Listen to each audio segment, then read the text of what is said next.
Hello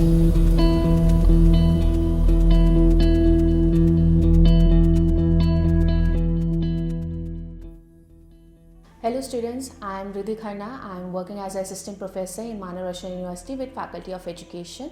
So our today topic is personality development. So in this, let me give you a brief preview of what we all going to discuss. The first is what is the basic concept of personality and what is the characteristics of personality. And second, we will be discussing two types of theory, which is Big Five trait theory, which is also known as Ocean, which is very easy to read and easy to grab. And the second theory would be Jung personality trait theory. So let's start with what is the concept of the personality and how you go about it and how the personality play a major role in all of your life. So when I say about the personality, it is a very unique and a very established pattern of oneself. For example, someone can be a very matured personality, or someone can be a very negative attitude. So these kind of traits collaboratively act as a personality.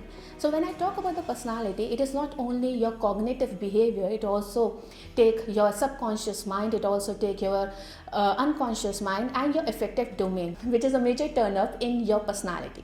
So when I talk about the personality, it also include your basic characteristics, which are the two factors that stimulates that kind of personality is hereditary and your environment.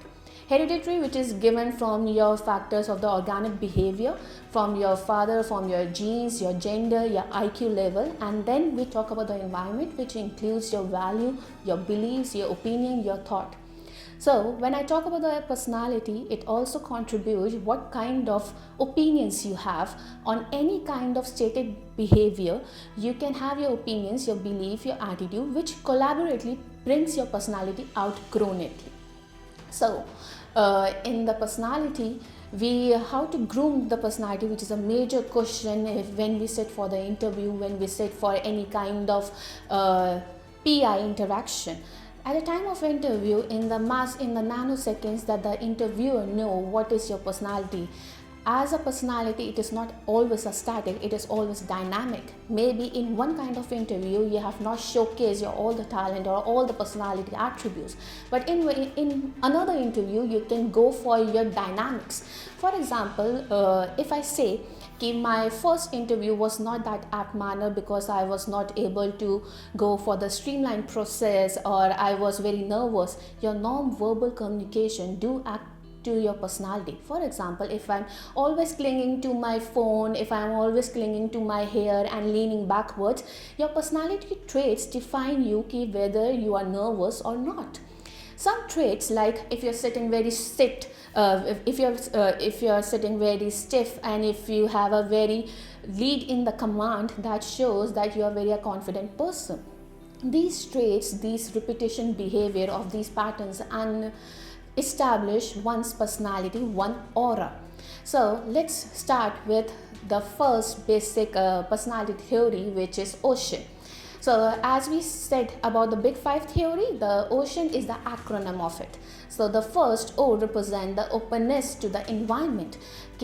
Someone who is open to the mind, who is very sociable, fall into that category. And the opposite ones are not very, I would say they are resistant to the change. They don't want to have that kind of change in every kind of behavior. So the C section contribute to the concreteness, which is known as you have a very responsible and you are very amiable person. And the opposite of that concreteness is you are not very comfortable around with anyone. You are a very introvert person. The E sections represent extroversion. Extroversion means the people who are very extrovert in nature, who are very sociable, who are very outgoing, who are very talkative, contribute to that kind of personality. The third version of that extroversion has the opposite nature, which is introvert. They are very shy, they are not very outgoing, they are more bookworms, or they want their own social circle and their social life. The fourth is A, which is known as agreeableness. They have a very cooperative in nature, and the opposite is antagonism. Anger problems are those people who are not very cooperative, who are very stubborn in their nature, who has a fixed set of mind. The last one is neuroticism, who has a very negative attitude towards many things, who are not emotionally stable, and the opposite of that is emotionally stable. These 5 traits were first given in the personality theory, which is known as Ocean, which is very easy to write and which is very easy to grasp. Some may find that I can fall in all the 5 categories. Maybe I'm sometimes emotionally stable, maybe I'm not. Maybe I can be a revengeful attitude, or maybe I'm a very cooperative person. According to situation, we displays n number of traits. These n number of traits can be clubbed in many other aspects too. The second theory we are going to discuss is a Jung theory. The Jung has given this theory where we have the masses has been divided into 2 types of people, which is known as introvert and extrovert person. As we all know, and we have been using these words in the daily life, that we are an introvert person or we are an extrovert person, but what are the actual traits that make us introvert and extrovert? So let's start with the extrovert person. Extrovert person are very open and outgoing person. They are very talkative, they are very adventurous, they are the risk taker of the life, and they may be they are very agreeable, they are open to many new things. And when we talk about the introvert person are those people who are not, they are very shy in nature, they are very moody, their temperament is cool and aloof. They want to be in the social gathering where they can have their own book with it, and they are not very expressive with their nature. When I talk about that nature, they are not expressive in their emotion, what they want, what they don't want, but they are very stubborn. What are their likes and dislikes? If an introvert person is saying that I don't like it or I like this kind of thing, so take it as a granted that they won't be repeating it again, and they will be taking it as a serious one. So these 2 type of traits have been given by the Jung theory, and the third trait in which we find we are not very extremists of the introvert and we are not very extremists of the extrovert, that is an ambivert person. Ambivert person was given by Ising in 1947. Ambivert person are the good balanced people of having both the qualities of the introvert and extrovert person.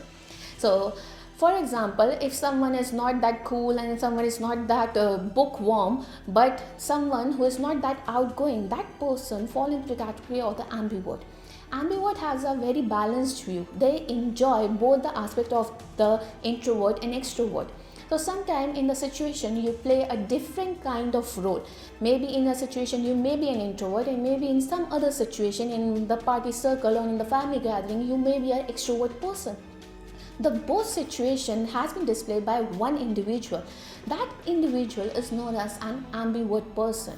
In some scenario, for example in the college days or in the college scenario, you are talking to your peer of whom you have shared all your secrets. These kind of secrets, it doesn't mean that you are an introvert person. You are sharing your emotion with someone. It makes you an ambivert person. The extremes of introvert and extrovert and the combination of these kind of traits is known as an ambivert person. So till now we have discussed what are the traits and what kind of personality we groom about it, and there are 3 types of personality when we have talked about, which was given by 2 by Jung and third one by the Ising in 1947. So these 3 traits were introvert, extrovert and ambivert person. Apart that, there are many social theories which you can go for the personality grooming, and the simple psychological theories which help to groom about what is a personality and how we go about it. So when I'm talking about the personality, and if I talk about in the personality development, basically which is very much need of our, whether you are in the school, whether you're in the college, whether you are sitting for the professional examination or the competitive examination or any kind of personal interaction, you need that kind of personality to be there. For grooming of the personality, what you need, first you have to accept your own weaknesses.